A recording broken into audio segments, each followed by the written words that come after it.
We come to our final talk on the Trinity today. One verse that is often quoted to speak of God being one and only one is found in the Old Testament, Deuteronomy chapter 6 verse 4, and quoted by our Lord Jesus, for example in Mark chapter 12 verse 30, New Testament.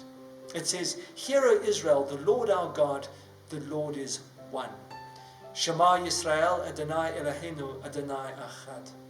But you know, it speaks of the plurality of the one God. For example, the word our God there is plural in Hebrew. And when it comes to the Hebrew word one, which is the word Echad, a look through the use of the word in the Hebrew Bible would show you that it does not mean an absolute one, but a compound one. For example, in Genesis chapter 1 verse 5, evening and morning comprise one Echad day. In Genesis 2 verse 24, a man and a woman come together in marriage, and the two shall become one Echad flesh. In Ezra chapter 2 verse 64, the whole assembly, many people, was one Echad.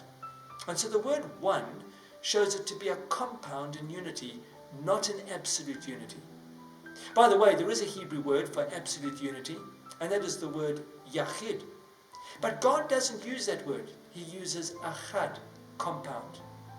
And so hear, O Israel, the Lord our God, plural, the Lord is one compound. Our God is one God in absolute unity, but it's a Trinity in person. May God bless you.